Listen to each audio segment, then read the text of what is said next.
بسم الله الرحمن الرحيم. الحمد لله الذي أنزل على عبده الكتاب ولم يجعل له عوجا قيما لينذر بأسا شديدا من لدنه ويبشر المؤمنين الذين يعملون الصالحات أن لهم أجرا حسنا ماكثين فيه أبدا وينذر الذين قالوا اتخذ الله ولدا ما لهم به من علم ولا لآبائهم كبرت كلمة تخرج من أفواههم إن يقولون إلا كذبا فلعلك باخع نفسك على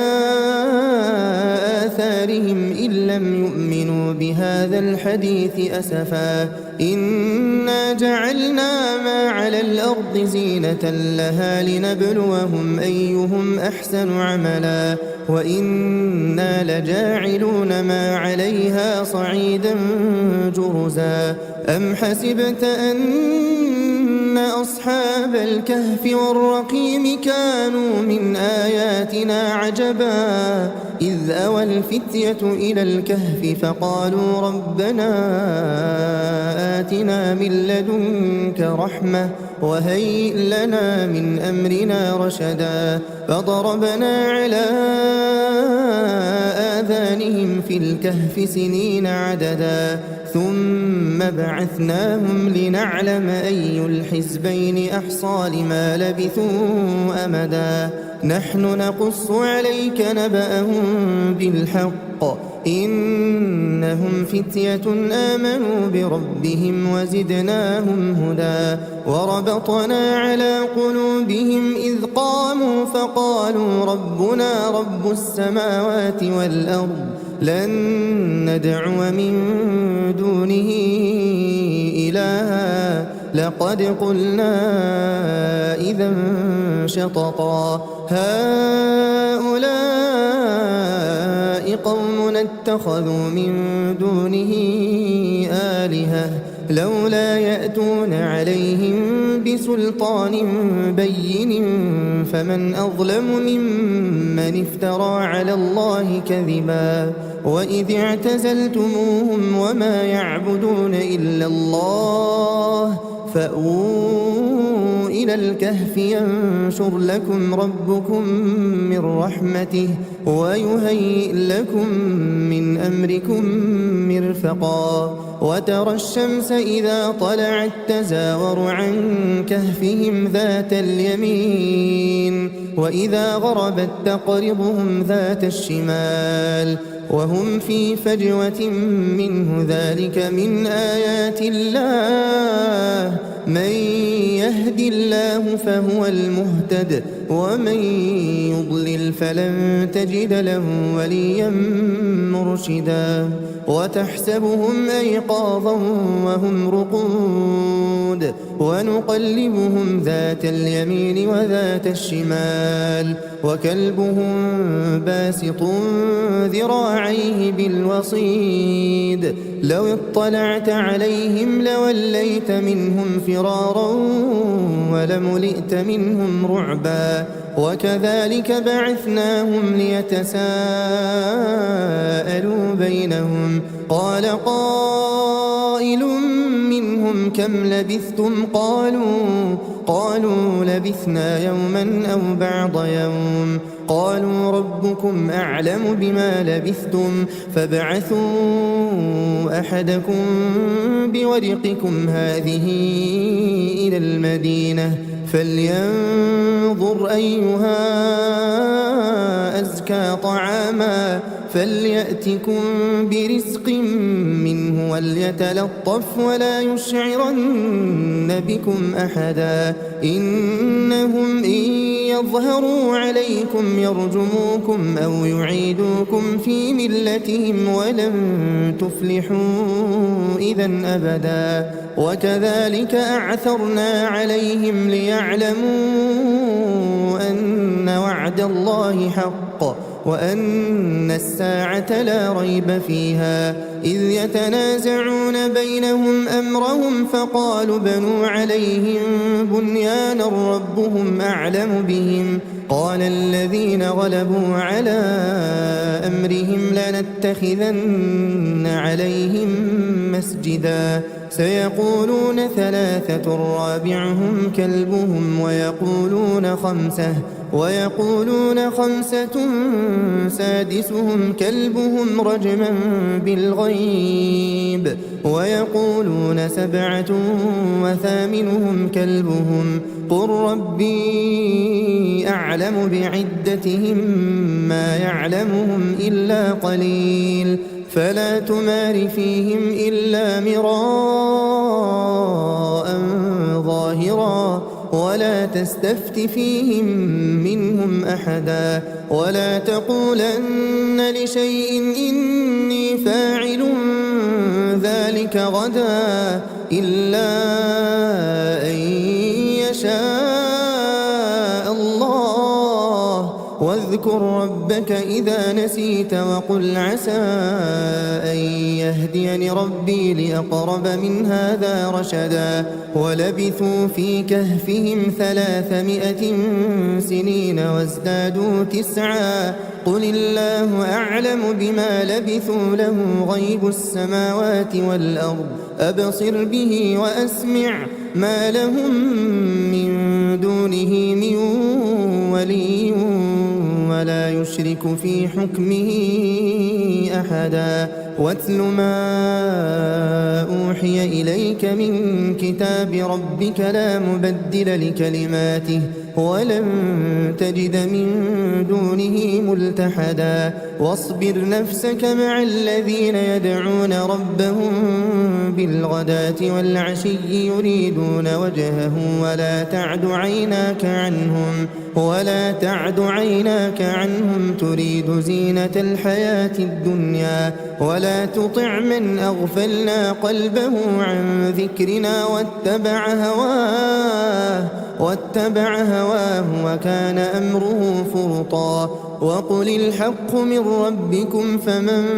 شاء فليؤمن ومن شاء فليكفر إنا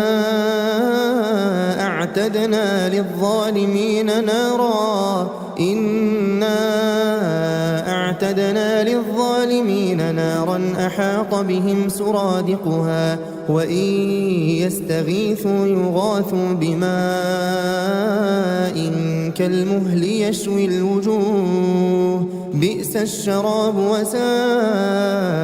مرتفقا إن الذين آمنوا وعملوا الصالحات إنا لا نضيع أجر من أحسن عملا أولئك لهم جنات عدن تجري من تحتهم الأنهار يحلون فيها من أساور من ذهب ويلبسون ثيابا خضرا من سندس واستبرق متكئين فيها على الأرائك نعم الثواب وحسنت مرتفقا واضرب لهم مثل الرجلين جعلنا لأحدهما جنتين من أعناب وحففناهما بنخل وجعلنا بينهما زرعا كلتا الجنتين آتت أكلها ولم تظلم منه شيئا وفجرنا خلالهما نهرا وكان له ثمر فقال لصاحبه وهو يحاوره أنا أكثر منك مالا وأعز نفرا ودخل جنته وهو ظالم لنفسه قال ما أظن أن تبيد هذه أبدا وما أظن الساعة قائمة ولئن رددت إلى ربي ولئن رددت إلى ربي لأجدن خيرا منها منقلبا قال له صاحبه وهو يحاوره أكفرت بالذي خلقك من تراب ثم من نطفة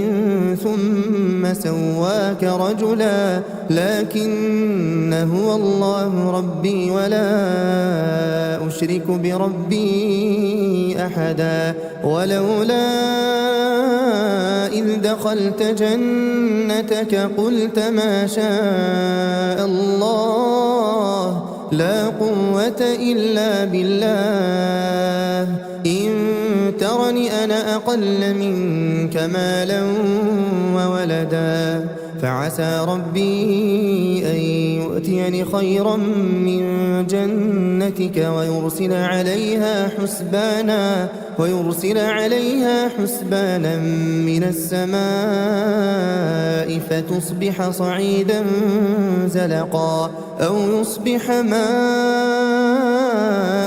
غورا فلن تستطيع له طلبا وأحيط بثمره فأصبح يقلب كفيه على ما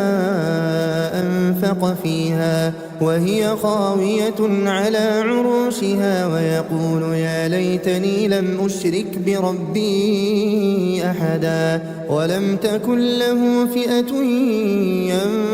ينصرونه من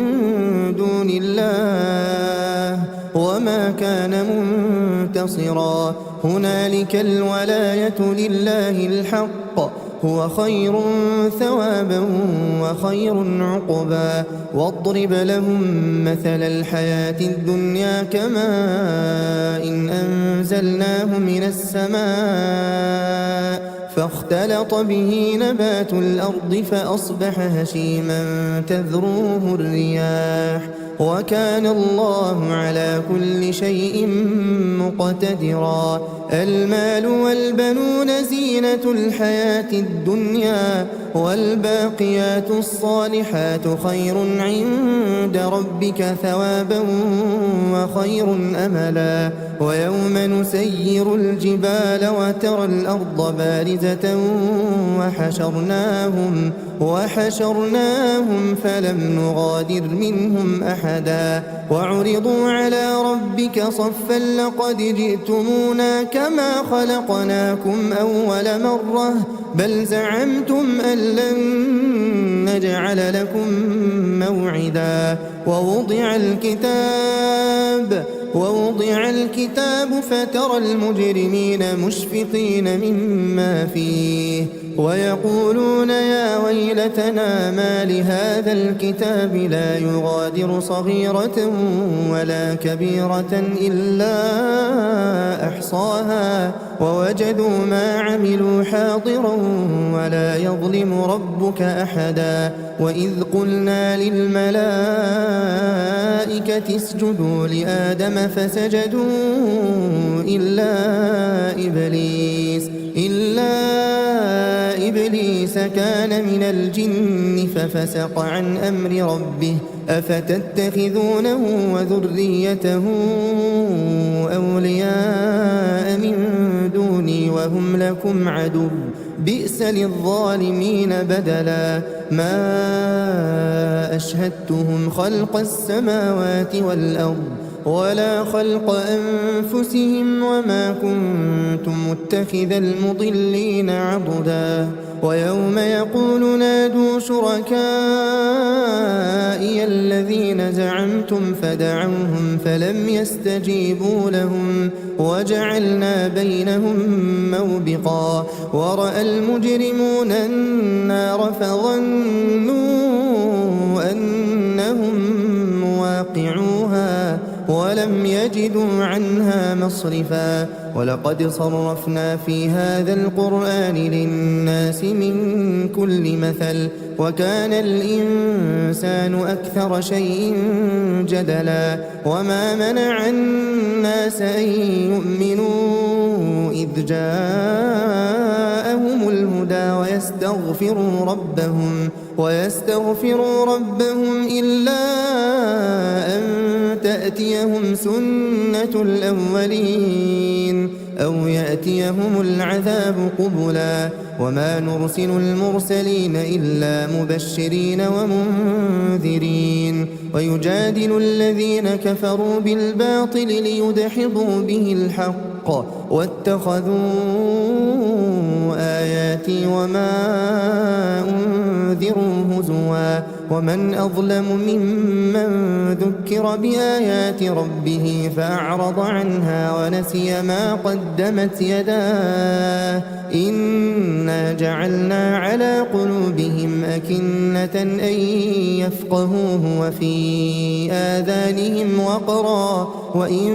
تدعهم إلى الهدى فلن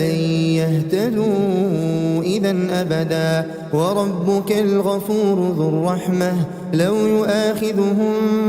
بما كسبوا لعجل لهم العذاب بل لهم موعد لن يجدوا من دونه موئلا وتلك القرى أهلكناهم لما ظلموا وجعلنا لمهلكهم موعدا وإذ قال موسى لفتاه لا أبرح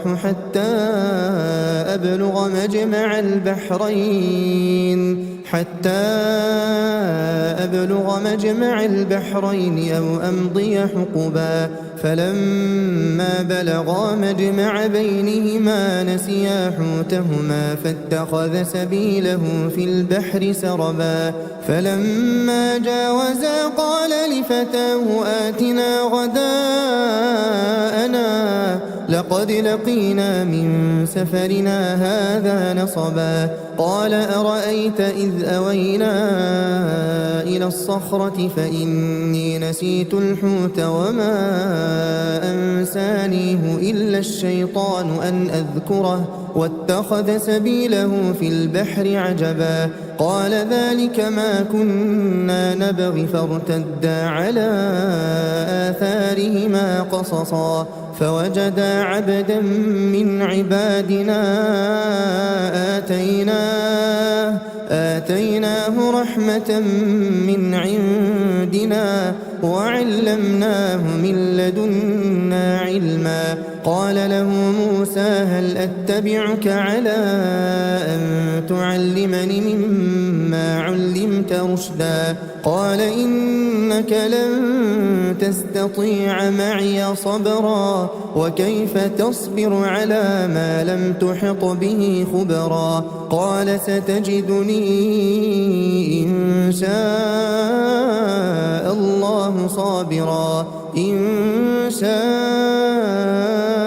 الله صابرا ولا أعصي لك أمرا قال فإن اتبعتني فلا تسألني عن شيء حتى أحدث لك منه ذكرا فانطلقا حتى إذا ركبا في السفينة خرقها قال أخرقتها لتغرق أهلها لقد جئت شيئا إمرا قال ألم أقل إنك لن تستطيع معي صبرا قال لا تؤاخذني بما نسيت ولا ترهقني من أمري عسرا فانطلقا حتى إذا لقيا غلاما فقتله قال أقتلت نفسا زكية بغير نفس لقد جئت شيئا نكرا قال ألم أقل لك إنك لن تستطيع معي صبرا قال إن سألتك عن شيء بعدها فلا تصاحبني قد بلغت من لدني عذرا فانطلقا حتى إذا أتيا أهل قرية استطعما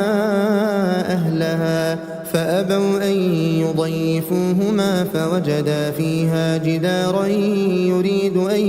ينقض فأقامه قال لو شئت لاتخذت عليه أجرا قال هذا فراق بيني وبينك سأنبئك بتأويل ما لم تستطع عليه صبرا أما السفينة فكانت لمساكين يعملون في البحر فأردت أن أعيبها وكان وراءهم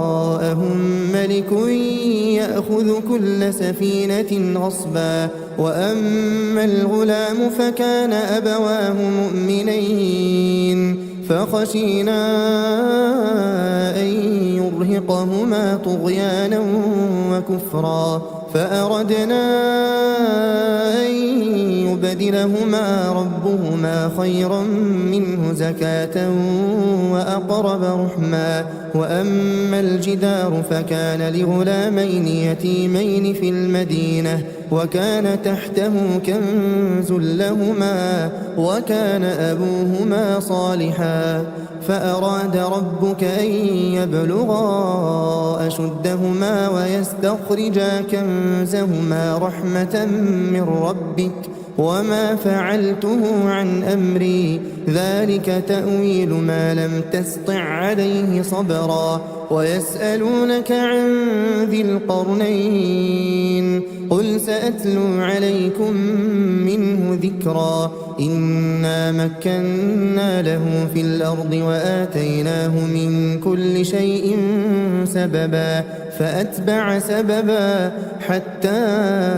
إذا بلغ مغرب الشمس وجدها تغرب في عين حمئة ووجد عندها قوما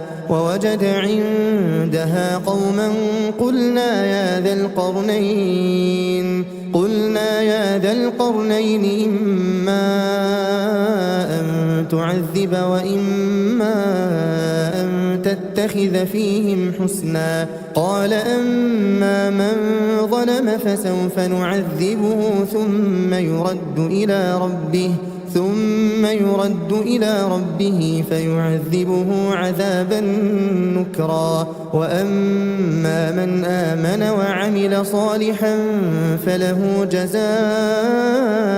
الحسنى وسنقول له من أمرنا يسرا ثم أتبع سببا حتى إذا بلغ مطلع الشمس وجدها تطلع على قوم لم نجعل لهم من دونها سترا كذلك وقد أحطنا بما لديه خبرا ثم أتبع سببا حتى إذا بلغ بين السدين وجد من دونهما قوما لا يكادون يفقهون قولا قالوا يا ذا القرنين إن يأجوج ومأجوج مفسدون في الأرض فهل نجعل لك خرجا على أن تجعل بيننا وبينهم سدا قال ما مكني فيه ربي خير فأعينوني بقوة أجعل بينكم وبينهم ردما آتوني زبر الحديد حتى إذا ساوى بين الصدفين قال انفخوا حتى إذا جعله نارا قال آتوني أفرغ عليه قطرا فما استطاعوا أن يظهروه وما استطاعوا له نقبا قال هذا رحمة من ربي فإذا جاء وعد ربي جعله دكا وكان وعد ربي حقا وتركنا بعضهم يومئذ يموج في بعض ونفخ في الصور فجمعناهم جمعا وعرضنا جهنم يومئذ للكافرين عرضا الذين كانت أعينهم في غطاء عن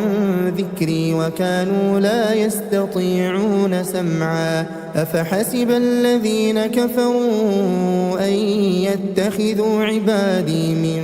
دوني أولياء إنا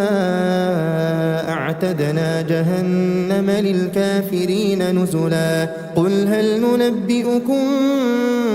بالأخسرين أعمالا الذين ضل سعيهم في الحياة الدنيا وهم يحسبون أنهم يحسنون صنعا أولئك الذين كفروا بآيات ربهم ولقائه